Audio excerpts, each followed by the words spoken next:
Hey, I'm Jeffrey Rickman. I'm a Global Methodist elder in northeastern Oklahoma, and I have this ministry called PlainSpoken that I've been doing for a little over a year. And part of that has been just reporting on things a lot of people don't understand about denominational politics. But I've been doing some other things that I want to build up the Global Methodist Church, and I want for people in the Global Methodist Church to know what we believe and why. And so I've been doing a series with TJ going through the transitional book of doctrines and discipline. But doctrine is really essential for what we're trying to do here. And I'm not hitting on that as much as I like. Meanwhile, I've got 7-year-old daughter named Susanna. Susanna, say hey to everybody. Hello. All right, so Susanna recently spoke to me and said that she wanted to resume some private instruction time with me. When she was our only child, or we only had Jesse as a baby, she and I would sit down and we would do the New City Catechism together. And she has a good basis and foundation in that. But the Global Methodist Church also has a catechism. This is question 1. You can see it on the page here. So I need to be inculcating my children in knowledge and love of the Lord. And the lens that we have is a Wesleyan lens. And so I knew that I needed to start a new series with her going through the catechism. Now, I could do this privately, but what I understand, what I know about people today is a lot of them do not sit down with their kids and do intentional indoctrination. It's just not something that they do, partly because they don't know what it looks like. So I thought I can sit down with my daughter and maybe my son on a weekly basis and go through the catechism and talk about meaningful things and kind of model for people what it looks like. So, Susanna, let's give people a sense for who you are. Tell us how old you are. I am 7 years old. Okay, and do you go to church? Yes, sir. Tell us about it. Well, we sing lots of hymns. Most of the hymns I have heard. I have been worshiping probably since I was 4 or 5, and now my brother is trying to too.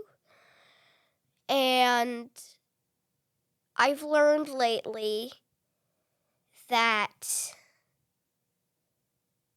even though the services are long, they're good sermons.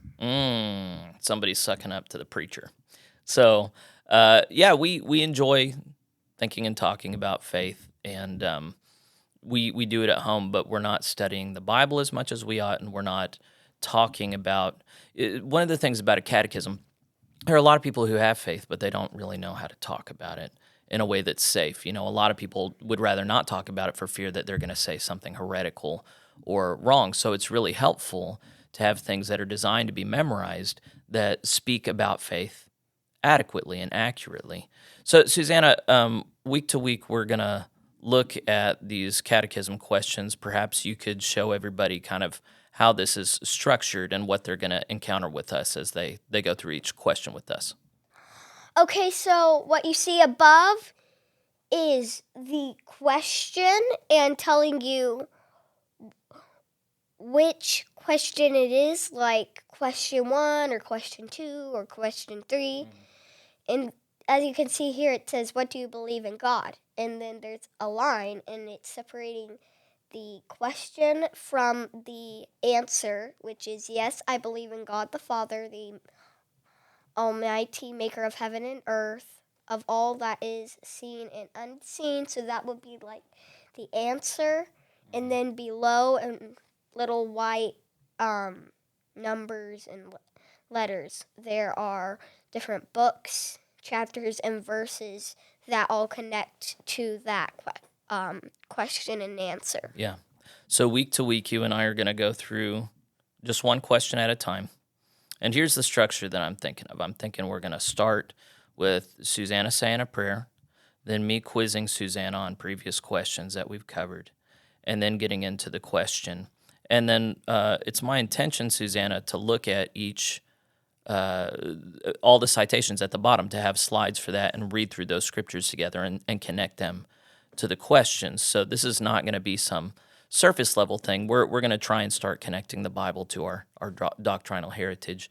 So we would invite you to follow along with us, join us.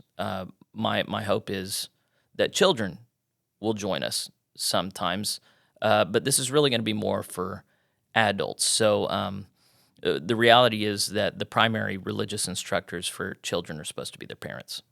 And so what I hope this does for you, parents, is you can sit and watch just how some other kid's brain works, but also how some other adult speaks with their kid.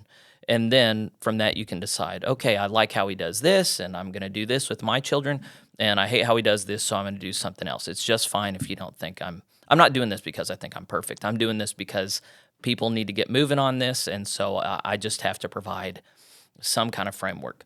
So my hope is not, I mean, it's fine with me if you watch these with your children to kind of get things started, but my hope is that on down the line, you don't feel like you need this, that you can do it on your own. And that's the ideal way to inculcate your children. So as much as I love the idea of more children learning from me, I love instructing children in the local church, the reality is that I'm not the one that's going to get them through the hard times in life. I'm not going to be the one to ask that they ask questions. You are. And so let's equip you in this period. Now, I understand there are going to be some children that really bond with Susanna, and they love watching how her mind works and learning alongside her. So, Susanna, if there are little girls and boys that want to join us and watch, what do you hope they get out of this? I hope that you will experience stories from the Bible and say, Mama, Daddy, I want a Bible. Yeah, it's important to know how to use your Bible, how to navigate it, what's in each book, what the Bible teaches. And so you're hoping that children grow in scriptural awareness and literacy. And yes. Okay, is there anything else? Or you don't even know what's coming down the road, so you don't really know what to tell them, what to anticipate. We're just going to learn together, and it's going to be great, right?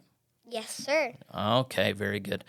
Well, we invite you to join us on our journey. Go ahead and subscribe to PlainSpoken wherever you're seeing or hearing this. And if you have any questions or input, you can always email me at plainspokenpod@gmail.com.